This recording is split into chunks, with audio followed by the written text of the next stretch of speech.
Assalamualaikum warahmatullahi wabarakatuh. Selamat pagi dan salam sejahtera untuk kita sekalian. Anak-anak peserta MPLS yang saya kasihi, puji syukur mari kita sampaikan kepada Yang Maha Besar Tuhan Allah Subhanahu wa Ta'ala, karena pada kesempatan ini kita masih diberikannya kesehatan dan kesempatan sehingga saya masih dapat memberikan materi dan anak-anak juga masih dapat mendengarkan apa yang saya sampaikan melalui video ini. Anak-anak sekalian, saya mendapat tugas untuk menyampaikan tentang kebijakan Dinas Pendidikan Daerah Provinsi Sulawesi Utara. Mengapa harus Dinas Pendidikan Daerah yang kebijakannya disampaikan kepada siswa? Karena untuk diketahui bahwa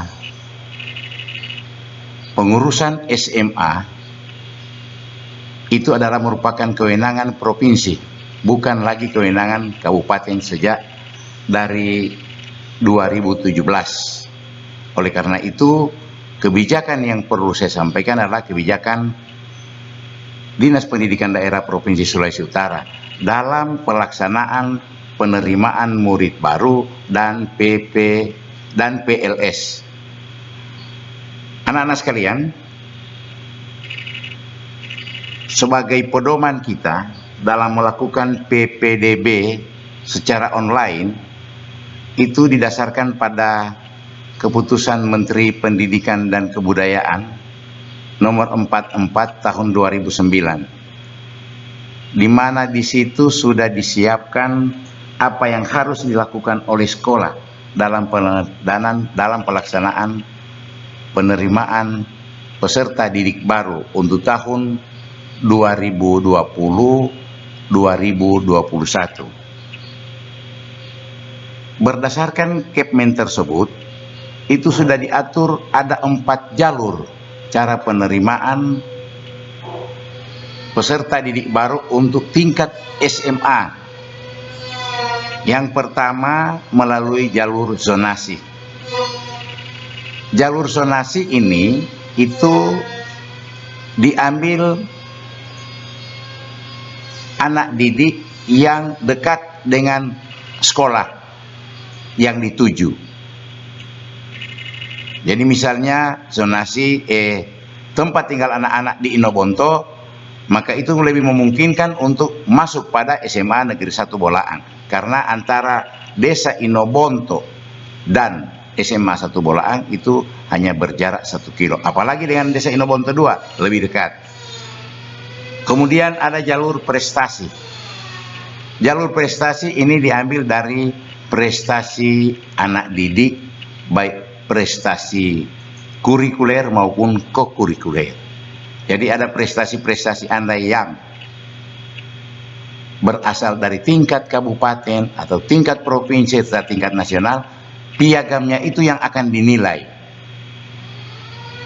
bersama dengan nilai yang Anda dapatkan melalui ujian nasional maupun ujian semester 1 sampai dengan semester 5.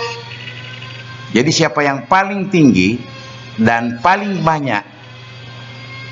tinggi nilai dan paling banyak piagam penghargaan, itulah yang akan ditetapkan sebagai siswa yang didata melalui prestasi. Kemudian ada jalur afirmasi. Jalur afirmasi ini adalah jalur untuk menampung siswa dari siswa yang berekonomi lemah. Hal ini dalam pendaftaran harus dibuktikan dengan surat bahwa anak ini atau orang tua ini berekonomi lemah, dibuktikan dengan ada KIP, ada kartu prasejahtera, dan ada KKS. Jadi bukti-bukti itu yang membuktikan Anda untuk bisa diterima di sini sebagai siswa SMA Negeri 1 Bolaang di jalur afirmasi. Kemudian ada jalur ikut orang tua. Jadi jalur yang keempat ini jalur ikut orang tua dikhususkan pada anak-anak yang orang tuanya pindahan dari tempat lain ke tempat dekat dengan SMA Negeri Inobonto karena tugas, misalnya karena sebagai polisi, sebagai ABRI, ataupun sebagai PNS lainnya. Dan atau pada jalur ikut orang tua ini itu dikhususkan kepada juga anak-anak guru atau saudara-saudara guru. Nah, dari 4 jalur ini itu sudah ada persentasinya. Berapa banyak yang harus diterima di jalur-jalur ini? Seperti jalur zonasi itu 50% dari seluruh siswa yang akan diterima di sekolah. Kemudian jalur prestasi 30%. Jalur afirmasi ada 15% dan jalur ikut orang tua adalah 5%. Berdasarkan permen itu, kemudian Kepala Dinas Pendidikan Daerah Provinsi Sulawesi Utara membuat juknis atau petunjuk teknis tentang pelaksanaan penerimaan siswa baru. Dan berdasarkan juknis itu, SMA 1 Bolaang itu mendapatkan 7 rombel belajar dan dengan jumlah siswa per rombel 32 siswa. Sehingga bila dijumlahkan dari 7 rombel yang tiap rombelnya 32 siswa adalah 224 siswa. Selama masa pendaftaran, jumlah siswa yang mendaftar itu melebihi kuota yang ditentukan oleh Dinas Pendidikan Daerah Provinsi. Kita diharuskan menerima hanya 224, sedangkan yang mendaftar hanya itu mencapai 270 siswa. Berarti ada kelebihan 46 siswa. Oleh karena itu ada istilah yang lulus dan tidak lulus. Sebenarnya yang lulus dan tidak lulus ini bukan diseleksi dari nilai, tapi diseleksi dari 4 jalur tadi. Yang seleksi pertama jalur zonasi yang dekat dengan sekolah. Seleksi kedua jalur prestasi, itu berdasarkan nilai dan prestasi yang didapat sejak SMP atau SD. Kemudian ada jalur afirmasi, jalur tentang siswa atau orang tua yang kurang memiliki kemampuan atau berekonomi lemah, dan jalur ikut orang tua. Sehingga SMA 1 Bolaang itu hanya bisa menerima 224 orang. Dari 224 orang itu, setelah diadakan pendaftaran kembali, itu hanya ada 222 orang yang mendaftar. Karena yang satunya itu menurut berita dan menurut laporan dari Pak Kepanitia sudah mendaftarkan diri kepada orang lain. Dan hanya 220 orang inilah yang diikutkan diikutkan MPLS oleh SMA Negeri 1 Bolaang dengan dibagi pada 7 rombel. Berdasarkan juknis itu, panitia di sekolah telah membagi siswa menjadi 7 kelas dengan nama kelas 10-1, 10-2 dan sampai dengan 10-7. Dengan jumlah siswa ada yang 32 orang, ada yang 31 orang. Pokoknya jumlahnya menjadi 222 orang. Sisa yang tidak lulus berdasarkan kebijakan sekolah, sekolah melakukan permohonan untuk bermohon kepada Dinas Pendidikan Daerah Provinsi Sulawesi Utara agar SMA Negeri 1 Bolaang diberikan penambahan kuota kelas 1 rombel, sehingga dari 7 kelas menjadi 8 kelas.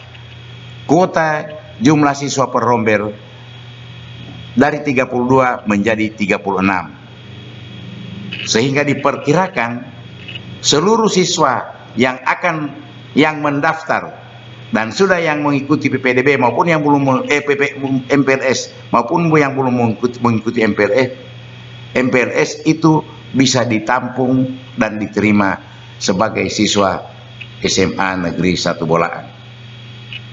Jadi saya kira harapan saya bila Anda telah mengikuti MPLS ini,